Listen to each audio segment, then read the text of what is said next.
세월은 속절없이 갔고 그녀의 기억은 멈춰 있습니다.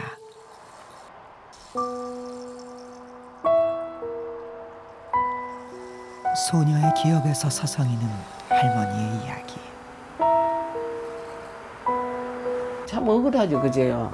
16살 들고 간 해인데 할머니의 기억은 가족에게도 차마 말하지 못한 비밀이 되었습니다. 몰랐어요. 부모님도 몰랐거든요. 산소에 가서 엄마 아버지한테 내가 이 얘기를 했어요. 아버지 엄마 그때 내 일본 놈한테 붙들려 갔습니다 하고 고백하면서 울었어요. 몰랐어요. 예. 참혹한 전쟁의 한가운데 낯선 땅에서의 지옥 같은 시간들. 그곳에 그녀가 있었습니다. 일본군 위안부. 16살 소녀에게 새겨진 주홍 글씨였습니다.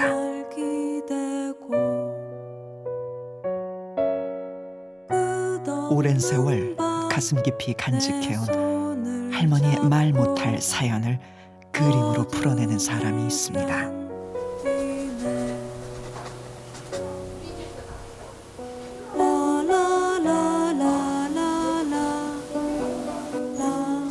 이분들이 살아온 역사나 고통이나 어떤 그런 그 긴 삶의 여정들을 그림으로 좀 표현하고 싶어서 이렇게 그려봤습니다.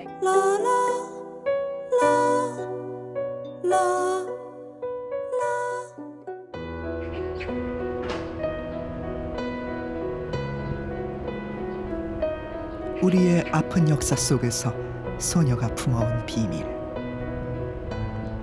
평생을 옥죄었지만 쉬이 풀어낼 수 없었던 그 기억과 마주합니다.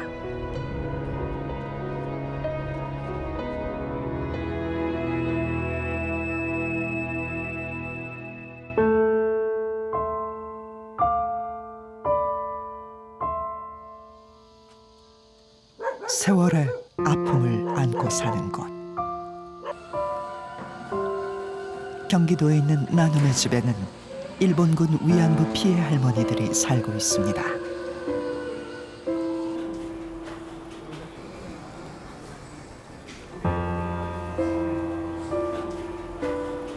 오늘 이용수 할머니가 이곳을 찾았습니다. 옥수이 언니 잘 있었어? 왔어. 그래.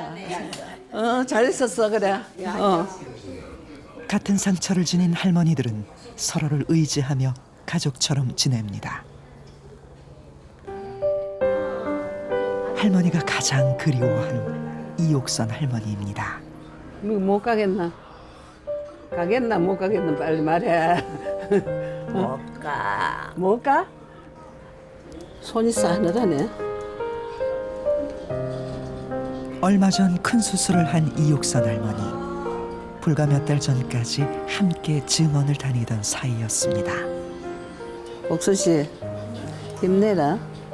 응? 괜찮아질 거야. 응? 맛이 없어도 먹어야 돼. 알겠지? 아이고. 사는 게 아니지 뭐 사는 게 아니고 저기 봐도 뭐가 뭔지도 모르겠어. 안타깝죠. 나눔의 집에 계신 이옥선 할머니를 제가 직접 만나 뵙고 여러 차례 인터뷰를 한 후에 그 증언을 기록하고 그 이후에 만들어낸 그래픽 노블입니다. 제가 이 만화를 통해서 이야기하고 싶었던 것은 역사의 그 소용돌이 속에서 비참하게 참혹하게 희생이 될 수밖에 없었던 우리 일제강점기 때 우리 조선인들, 가장 낮은 계급에 있었던 우리 서민들이었습니다. 조선인의 한많은 이야기를 쫓아가던 작가는 이용수 할머니의 기억을 단편 만화 비밀로 담아냈습니다. 처음에는 처음에는 이용수 할머니의 증언을 보고 제가 비밀이라는 단편을 만들었습니다. 그런데 그 단편을 만들면서 할머니들을 한 번도 만나뵌 적이 없어요. 그거에 대한 어떤 작가적 양심도 그랬었고 꼭 제가 언젠가는 만나야겠다. 만날 수밖에 없는 인연이겠구나.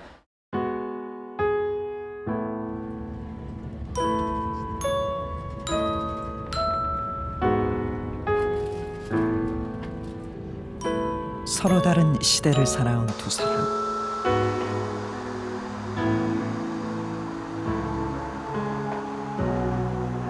두 사람의 시간이 교차합니다.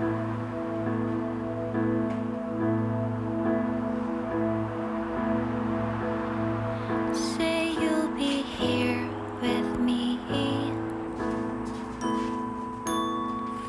for an eternity. 어서 오세요. 네. 안녕하세요. 덥죠?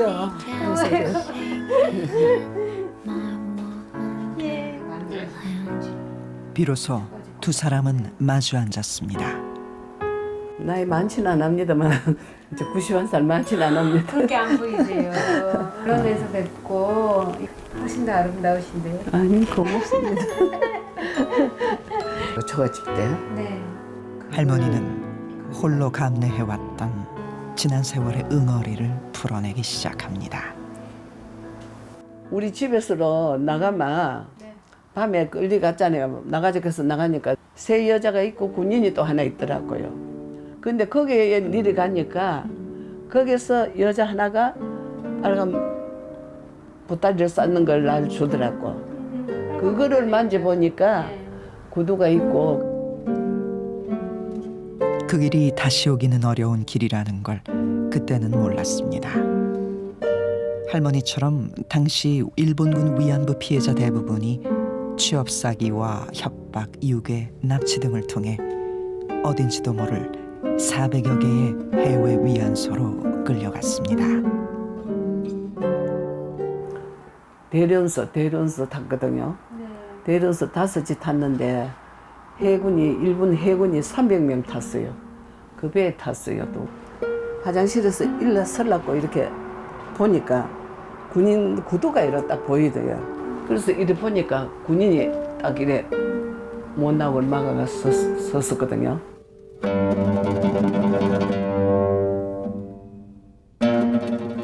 그렇게 16의 소녀는 참혹한 전쟁 범죄의 피해자가 되었습니다. 군인이 하루 어디만 날로 발좀 차고 그다음 이러고 막 끌고 가더라고. 내가 엎어져가지고 너무 아프더라고요. 아파가지고 막 슬슬 기면서 내가 막 용서해달라고 이렇게 빌었어요. 흉터가 있잖아요. 이거 봐요. 이거. 흉터와 고문의 흔적들은 조금씩 희미해졌지만 할머니의 몸은 지금도 그 고통의 순간들을 오롯이 기억하고 있습니다. 작가는 할머니의 깊은 곳에 숨어있던 더 큰 아픔과 마주합니다. 수상화를 그리면서 그 할머니를 기록하자. 그 눈빛을 보면서 주름도 보이고 얼마나 많은 삶의 역경을 겪었는가, 역사 속에서 얼마나 많은 아픔을 겪었는가가 그 얼굴에서 보이는 거예요.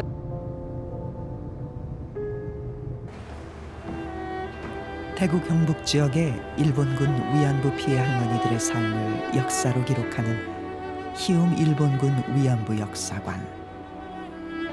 이곳에서 작가는 또 다른 위안부 피해 할머니들의 사연을 접합니다.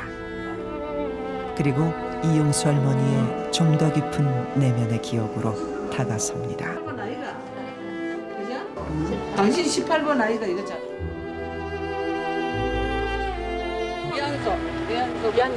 위안조가 수그랬다. 이해나 이해잖아. 위안조.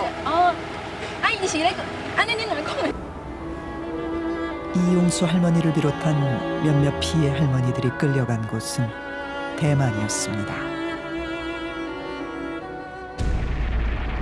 태평양 전쟁 당시 일본의 군사 요충지였던 대만. 그곳에 이용수 할머니가 있었습니다. 대구에서부터 이제 평안도 지나서 중국, 대련, 상해 거쳐 굉장히 뱅뱅 돌아가지고 이제 대만까지 이동하게 됐죠. 근데 이 이동 경로가 대략 보면은 그 당시에 일본 육군 12사단 이동 경로가 맞아 떨어지기 때문에 군대 이동과 맞물려서 대만으로 이제 들어간 것으로 이제 추정이 되는 겁니다. 이영만리 낯선 땅. 조선의 소녀들이 끌려왔던 그 바다. 작가의 눈에는 조선 소녀들의 흔적이 곳곳에서 보입니다.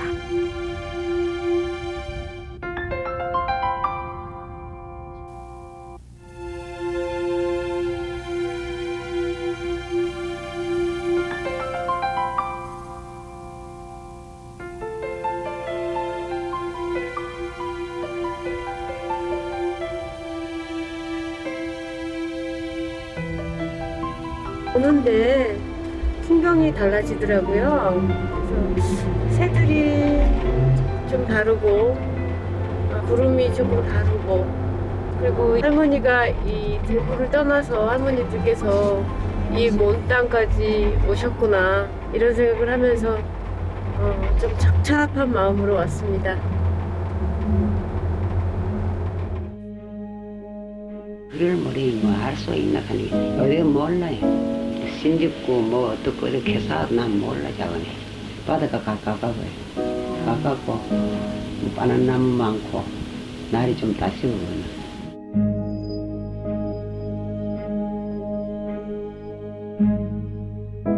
이제 군인이 하는 얘기가 나는 내일 되면 죽으러 간다 하더라고요. 그거 이제 특공대니까 가서 독고다이는 가가지고 적기에 처박아서 죽는다 하더라고요. 죽는 게 뭔지도 몰라.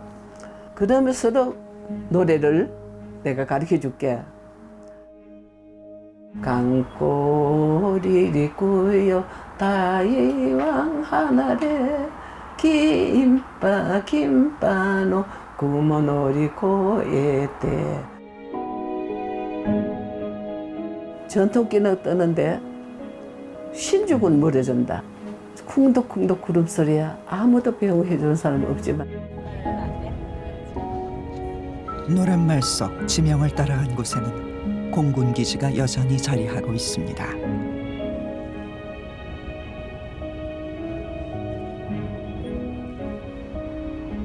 전쟁 중 수많은 비행기가 뜨고 날았을 그 하늘.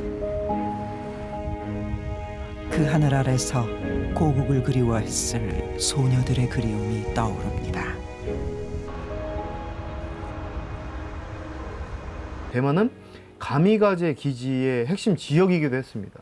그래서 일본군 위안부 할머니들의 이제 증언들 듣다 보면 특공대를 봤다, 특공대가 왔다 이런 이야기를 하는 이유 중에는 여러 가미가제들 출격한과 관련되어 있는 지역들이 마찬가지로 대만에도 상당 부분 분포되어 있었기 때문에 그런 증언들이 나오는 것으로 판단되는 것이죠. 대만에 끌려온 조선 여성들의 기록이 남아 있을까?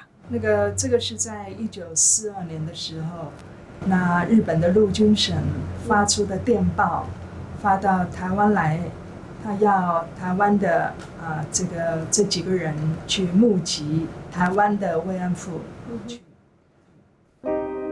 오래된 기록 속에서 당시 여성들을 데리고 있던 조선인 업자의 흔적을 발견할 수 있었습니다. 那他是韩国人，他中介的话，他的那个户籍里面，我看过他的户籍啊，里面很多的韩国人，这么多的女的在他的店里面，应该是没有关系，我想应该是跟这个慰安所。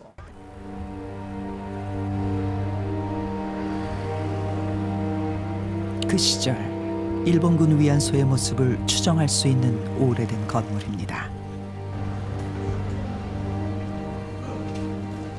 좁은 창살로 가로막힌 방은 당시의 열악했던 상황을 가늠하게 합니다. 这个是早期日本日治的时候，日本据台的时候，他那个差不多1920年那个时候建造的一个欢乐场所。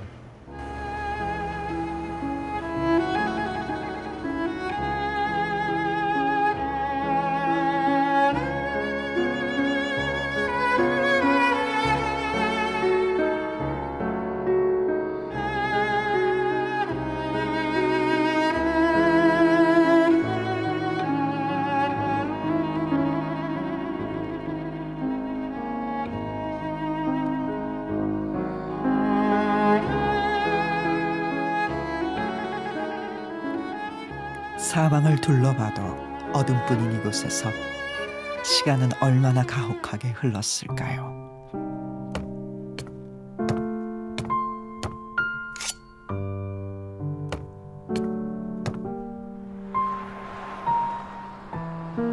한줌 햇살도 볼 수 없이 소녀들은 그리움도 희망도 가로막힌 채 살아야만 했습니다.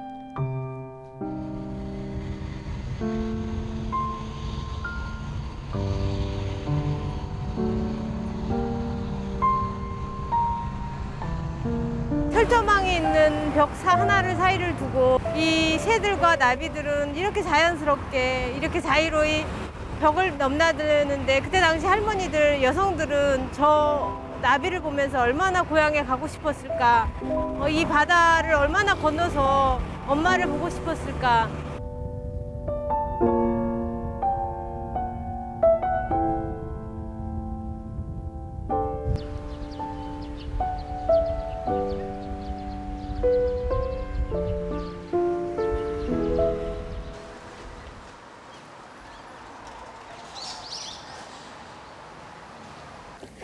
할머니가 무언가를 꺼냅니다. 그제 동생 아들 오랫동안 기철, 가슴 아들 한켠에 기철. 묻어둔 사진들. 기철이. 빛바랜 사진 속에는 그리웠던 아버지와 어머니의 모습이 있습니다.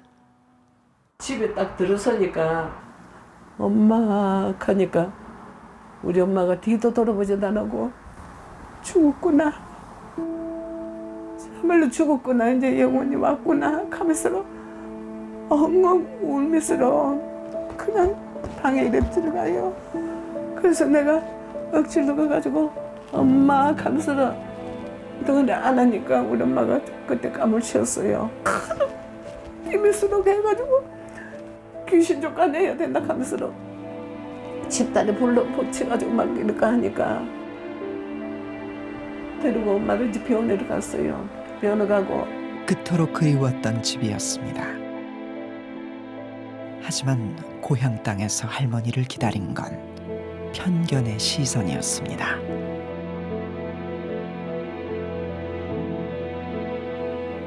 할머니는 환영받지 못했고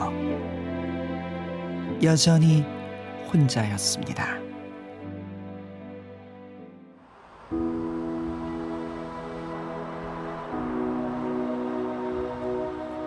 평생을 작은 방 속에 갇혀 죄 없는 죄인으로 살아야 했습니다. 가족에게도 피해 사실을 말하지 못했던 소녀는 이제 90이 넘었습니다.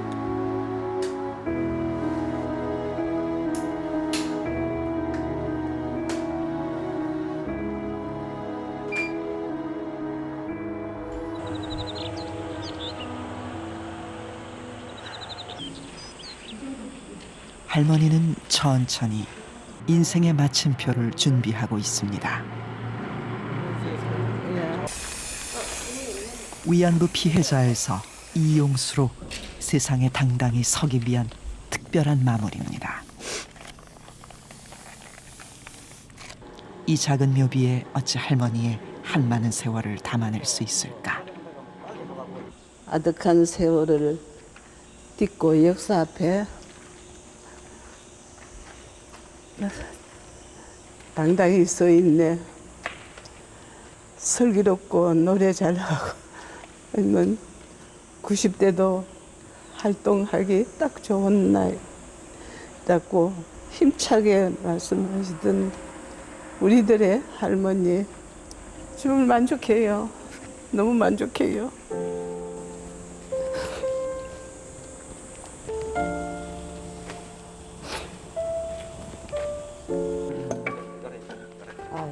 그리고 떨쳐낼 수 없는 마음의 빛.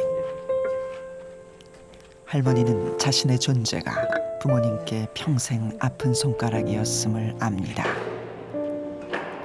이제 할머니는 이승에서 못다한 효를 하고자 합니다.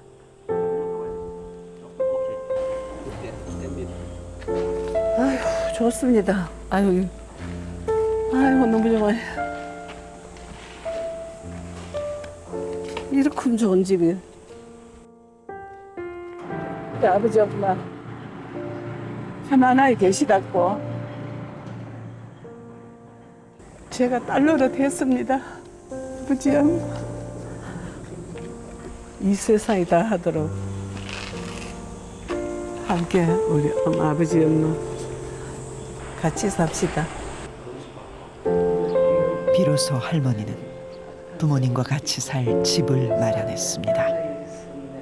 몰라죠. 92년도에 내가 신고를 했는데 산소에 가서 엄마 아버지한테 내가 이 얘기를 했어요.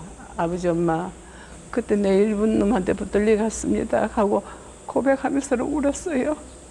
몰랐어요. 예. 그래서 그때 알리고 부모에게조차 말하지 못했던 이야기.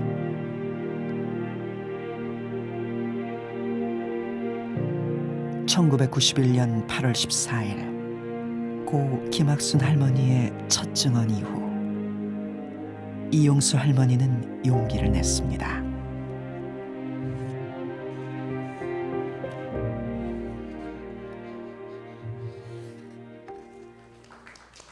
그리고 할머니의 삶이 바뀌었습니다. 저는 한국 대구에 사는 이용수입니다. 일본군의 만행을 알리고 이 땅의 평화를 지키기 위해 증언을 이어오고 있습니다.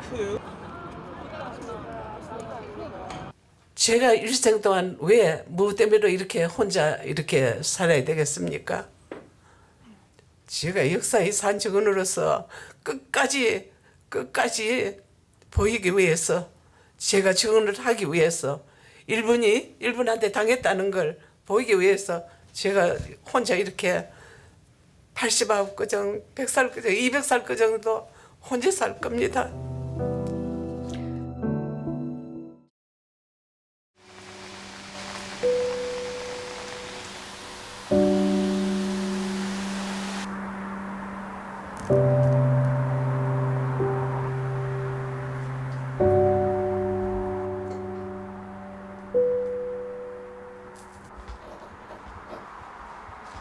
할머니는 다시 자리에서 일어섭니다.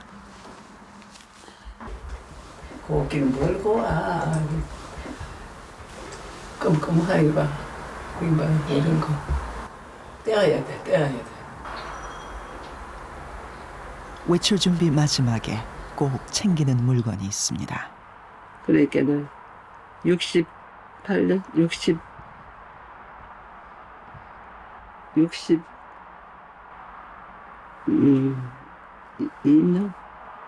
이게 오래됐어요. 우리 엄마가 주신 유물이에요. 그래서 어디 갈 적에는 꼭 이 반지를 써요. 우리 엄마를 생각하고.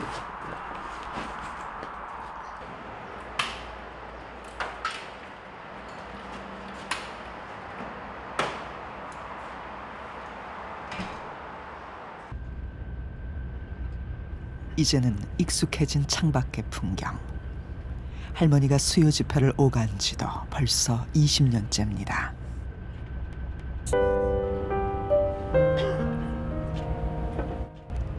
할머니는 마음을 다잡습니다.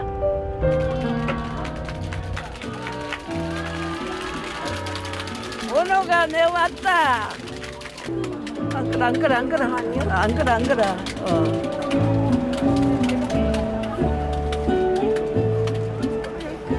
야, 살쪄고 눈썹을 했다. 이쁘다. 고개마다 굽이마다.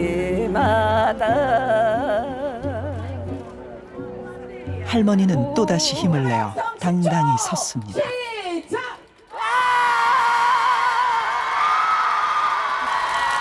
항상 여러분들을 사랑하고 보고 있었습니다. 여러분이 밀어주시고 땡겨주시면 제가 앞에서 내 나이가 어때서 91인데도 활동하기 딱 좋은 나이입니다.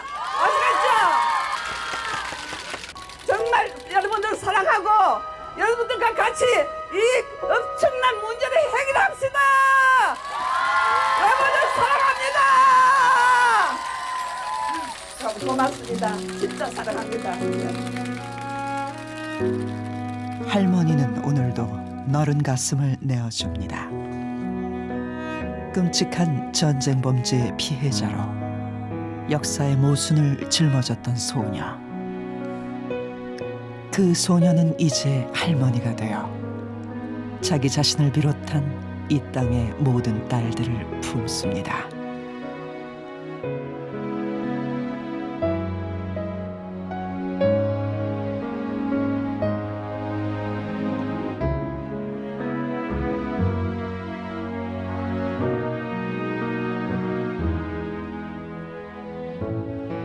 할머니와 마주한 작가는 그 오래된 이야기를 도화지에 옮겨냅니다. 이제야 제대로 마주보기 시작한 16 소녀의 얼굴.